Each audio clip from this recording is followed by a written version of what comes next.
100 anos.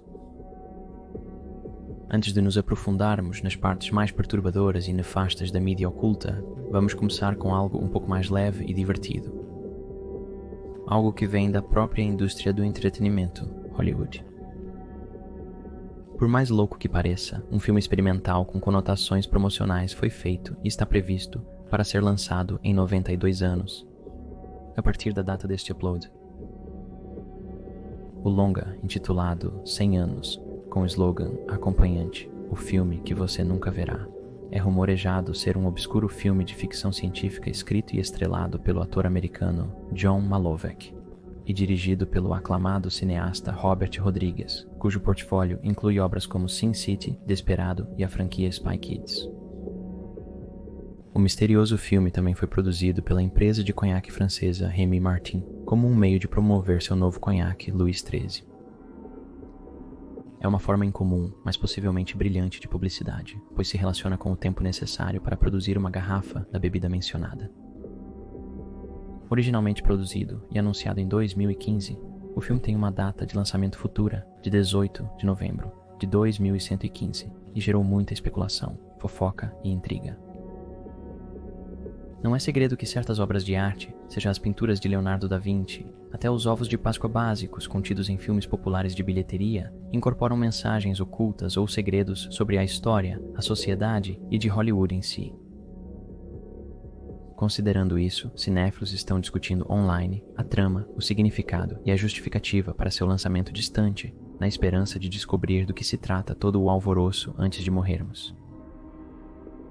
Outro aspecto interessante do filme é que ele promove um pequeno elenco internacional, incluindo a atriz taiwanesa Choya Chang e o ator chileno Marco Zarro. Isso significa que ele pretende alcançar um público mundial. Rodrigues, que acredita 100 anos como alguns dos melhores trabalhos que já fez, afirmou em uma entrevista de 2019 que produziu tanto um comercial quanto um longa-metragem com o gigante do conhaque francês, confirmando que eu estava fazendo vários curtas para eles, e então eu mostrei a eles o filme. E eles disseram, sim, isso é ótimo. Esse é o que nós guardamos as 7 chaves. Então, o que de fato sabemos sobre o filme? Jon Malkovich, o lendário ator, foi escalado como o protagonista masculino, com Chang como a protagonista feminina. Para completar, Marco Zarro é apresentado como o antagonista da peça, cuja trama e visuais foram parcialmente revelados por alguns trailers curtos, intitulados Retro, Natureza e Futuro. O resto permanece em segredo absoluto, com o papel do filme sendo mantido em um cofre de alta tecnologia atrás de vidro à prova de balas. Isso abrirá automaticamente em sua data oficial de lançamento, em 2115. Relata-se que 1000 convidados selecionados de todo o mundo, incluindo estrelas, receberam um par de ingressos de metal para evitar danos ou expiração para a estreia do filme. Mesmo não podendo participar pessoalmente, eles podem repassar os ingressos para amigos ou familiares. Isso poderia ser uma grande jogada de publicidade, projetada para gerar hype e promoção para uma marca específica de conhaque, ou o filme contém uma visão do futuro, algo que o mundo não está pronto para ver, mas pode entender e reconhecer quando chegar a hora após seu lançamento eventual. Uma coisa é certa, quem estiver assistindo a este vídeo no YouTube no ano de 2023 não poderá vê-lo.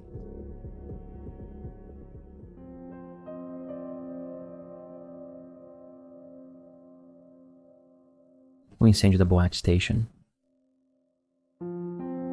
Vamos abordar a mais perturbadora e infeliz peça de mídia perdida que circula na internet atualmente. O incêndio da Boate Station, ocorrido em 20 de fevereiro de 2003 em West Warwick, Rhode Island, foi um desastre aterrorizante que destruiu o local, matando 100 pessoas e levando muitos a buscar um encerramento através de uma gravação de áudio. A noite ocorreu como qualquer outra. A Boate Station estava lotada para o show da banda de rock dos anos 80 Great White, a atração principal da noite. Uma noite que prometia muita diversão, risadas e música nostálgica. Por volta das 11 da noite, a banda iniciou seu show no palco, que contava com uma exibição pirotécnica. Isso foi o catalisador para o horror que se desenrolaria, pois as faíscas incendiaram a espuma de isolamento, engolfando o palco e as áreas circundantes. Percebendo que não fazia parte do show, os convidados aterrorizados correram para a saída mais próxima. Infelizmente, apesar das saídas alternativas, a multidão em pânico ficou congestionada e 100 pessoas, incluindo o guitarrista Ty Longley do Great White, não conseguiram sair com vida.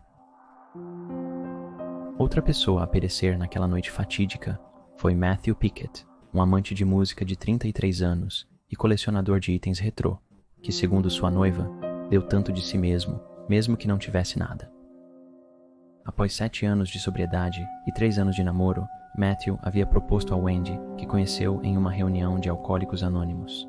A vida estava boa e ele estava ansioso para o casamento deles em outubro. A morte de Matthew Pickett é especialmente notável por ter sido retratada no livro Killer Show, do advogado e autor John Barilek. O advogado Neely, representante da família, destaca que um gravador de áudio foi encontrado no bolso de Pickett. Os familiares entregaram o dispositivo ao Federal Bureau of Investigation para restauração e uso como evidência nos processos judiciais posteriores. Membros do público e freelancers curiosos buscaram intensamente obter e decifrar o conteúdo do arquivo de áudio. No entanto, Barry Lick respondeu rapidamente, afirmando que a família desejava manter o arquivo em segredo por respeito. Quando questionado, ele disse: "É exatamente o que você imagina, pessoas desesperadas, queimando vivas. Você não precisa ouvir isso." Só podemos imaginar o terror e os gritos assustadores daqueles que, ao lado de Matthew Pickett, estavam em pânico, procurando uma saída, apenas para ficarem presos e sofrerem a morte mais horrível. Durante a batalha legal, um curto clipe sobre o caso de indenização de Joe Christina, amigo de Pickett, foi apresentado e divulgado. Uma fotografia acompanhante mostra outra das vítimas, Jeff Ryder, de 32 anos, tirada por Christina, a pedido urgente de Pickett. A foto mostra o palco em chamas e as pessoas se aglomerando nas saídas visíveis. Neste ponto do áudio, a voz de Pickett é ouvida dizendo: "Joe, tire uma foto." O destino de Ryder e Pickett permanece um mistério. Christina escapou com queimaduras graves e os responsáveis foram eventualmente responsabilizados, incluindo o gerente de turnê da banda, Daniel Bickley, pelos pirotécnicos, e os proprietários da boate, Michael e Jeffrey Dedarian. Embora muitas pessoas curiosas quisessem ouvir o audiófilo daquela noite, desouvir uma perda de vida tão angustiante seria algo mais difícil do que localizar o próprio arquivo. É improvável que isto seja liberado ao público.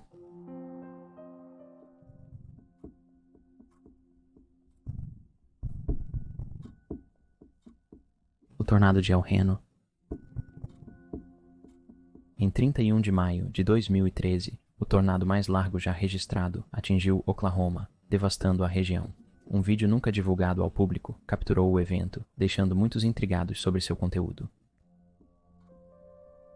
O tornado de El Reno, com 2,6 milhas de largura, foi inicialmente considerado uma rotina para a equipe de caçadores de tempestades Twist Chase, um grupo conhecido que rastreava tempestades para o Discovery Channel. Infelizmente, o trio formado por Tim Samaras, seu filho Paul e o meteorologista Carl Young se tornaria os primeiros caçadores de tempestades a morrer durante uma caçada. O objetivo da missão deles naquele dia era medir dados sísmicos dentro da atmosfera do tornado, após testar seus equipamentos em tempestades menos intensas. A tecnologia de drones tartaruga foi criada para ajudar os caçadores na coleta de dados. O líder dos caçadores, Tim, tinha a tarefa de implantar um desses drones aos pés do tornado. No início, uma vez que a tempestade foi rastreada, a equipe entrou em seu Chevrolet Cobalt e se aproximou do furacão furioso, na esperança de mudar para uma direção sul, liberando o drone e voltando para a segurança. No entanto, o enorme furacão mudou de curso repentinamente e, para choque e horror da equipe, subiu antes de parar diretamente acima deles. Esse tipo de comportamento é considerado muito incomum devido à sua mudança repentina de direção e rápida expansão de tamanho, que aparentemente ocorreu no espaço de 30 segundos. Portanto, não dando aos homens nenhuma chance de escapar de sua ferocidade. O movimento para a frente de El Reno mudou de 20 milhas por hora para 55 em poucos minutos, e assim, a equipe Twistex ficou presa sem ter para onde ir. Com a morte se aproximando, só podemos imaginar os pensamentos e palavras trocadas entre os homens. Samaras e Carl Young foram arrancados do veículo tão rapidamente quanto entraram, enquanto Tim conseguiu permanecer dentro. Porém, este abrigo mostrou-se tão letal quanto. Após a tempestade, seu corpo mutilado foi encontrado nos destroços. Os corpos de Paul e Carl foram encontrados a meio quilômetro de distância. No rescaldo imediato do tornado e na subsequente busca pela equipe, os moradores locais preocupados conseguiram encontrar certos pertences pessoais, bem como os próprios corpos dos homens. Uma das descobertas, que apareceu em um riacho próximo, foi uma câmera que Carl Jung usava para documentar o caso. Gabe Garfield, amigo pessoal do trio condenado, foi um dos poucos autorizados a ver a filmagem completa e descreveu publicamente seu conteúdo. De acordo com Garfield, Carl Jung afirma claramente que não há chuva por aqui e que está estranhamente calmo enquanto ele filma o interior e o exterior do veículo. A tensão aumenta rapidamente quando Tim é ouvido dizendo: "Na verdade, acho que estamos em um lugar ruim", antes do vídeo escurecer.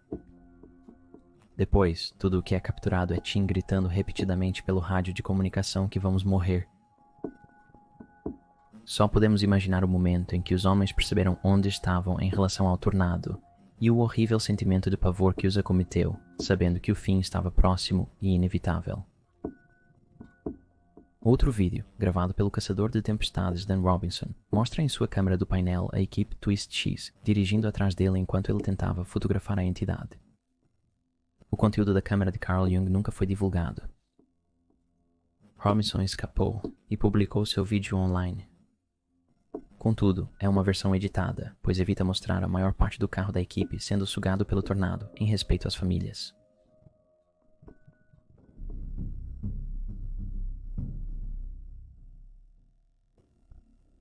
O assassinato de Junlin.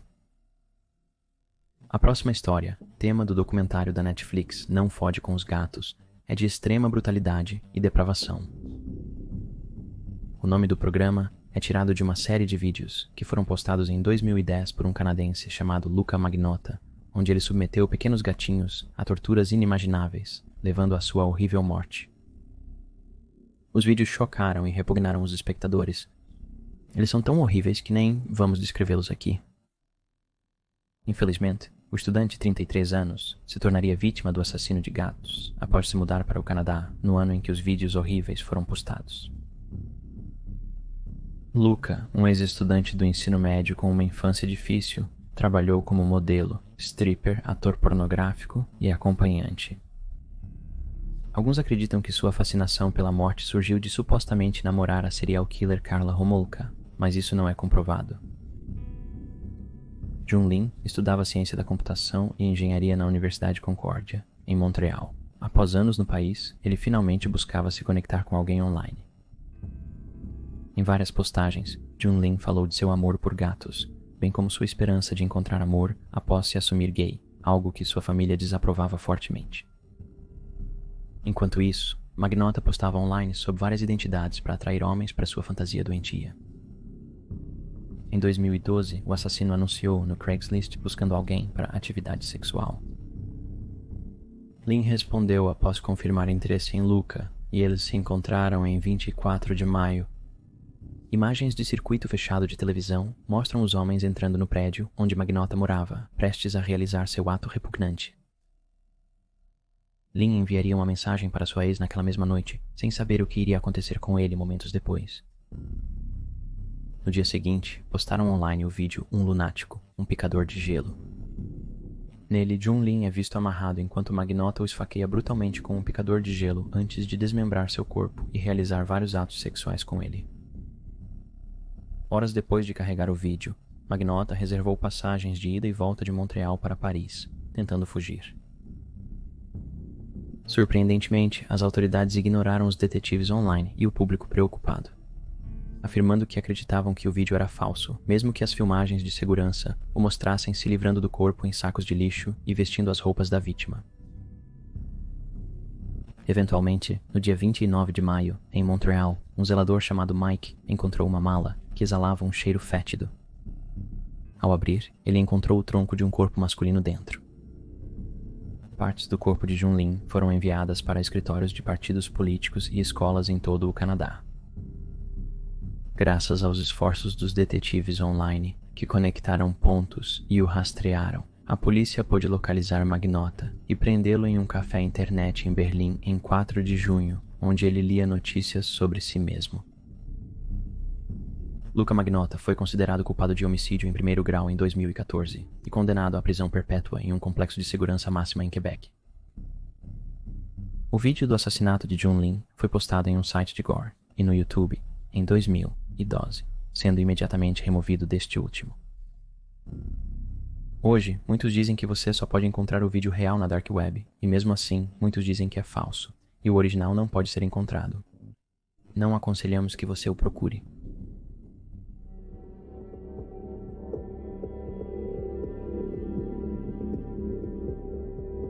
A fita de Armin Maiwa. Vamos encerrar este episódio com a quinta e última entrada, a fita de Armin Meiwes. Esta é especialmente grotesca, então esteja preparado. Em 9 de março de 2001, em Rothenburg, Alemanha, Armin Meiwes, de 39 anos, participou de uma das mais bizarras e repugnantes peças de mídia perdida jamais divulgadas ao público. O técnico de tecnologia da informação desenvolveu uma fascinação e fetiche sexual por canibalismo e participou de vários fóruns online sob o nome Frankie para discutir suas fantasias de comer carne humana. Apesar de muitos considerarem esses sites de bate-papo online extremamente aterrorizantes, os participantes afirmam que são apenas preliminares e cenários de interpretação de papéis que os atraem para as discussões. Bernie Brandes não era uma dessas pessoas. O engenheiro, de idade semelhante à de Meiwes, também estava interessado em participar de um ritual canibalístico, porém desejava ser aquele que seria comido. Os dois homens se conheceram online por meio de um fórum, onde discutiram seus interesses e fantasias, concordando em se encontrar e cumprir o que foi combinado com consentimento mútuo. Ao chegar, Brandes pediu que Meiwes mordesse seus genitais e o alimentasse com eles. Porém, isso se mostrou muito difícil, então foi cortado com uma faca. Novamente, o membro era muito difícil de consumir, então Meiwes colocou em uma panela com um pouco da gordura de Brandes e alguns temperos de marinada antes de cortá-lo em pedaços e eventualmente alimentar seu cachorro com ele. Devido ao sangramento intenso de Brandes, que consentiu com o suplício, Meiwes o colocou em uma banheira e continuou a alimentá-lo com analgésicos e comprimidos para dormir, antes de beijá-lo e esfaqueá-lo na garganta, matando-o após 3 horas. Seu corpo foi pendurado em uma sala especialmente criada e desmembrado, encerrando assim a repugnante exibição. Tudo isso foi registrado em câmera, que havia sido montada por Meiwes para seu próprio divertimento. Após se gabar do encontro online, um usuário preocupado o denunciou às autoridades. Em dezembro de 2002, um ano depois, Armin foi preso e atualmente cumpre prisão perpétua em Kassel, na Alemanha. A fita foi exibida apenas uma vez no tribunal, e muitos jurados precisaram de aconselhamento especial após assistir seu conteúdo. Até hoje, as autoridades alemãs mantêm a obra em um cofre especial de evidências, sem planos de exibi-la publicamente. E assim finalizamos o vídeo. Esperamos que isso esclareça certos assuntos e justifique porque tal conteúdo, especialmente aqueles de natureza grotesca ou repugnante, continuam a permanecer assim, perdidos. Obrigado por assistir e, como sempre, nos vemos no próximo vídeo.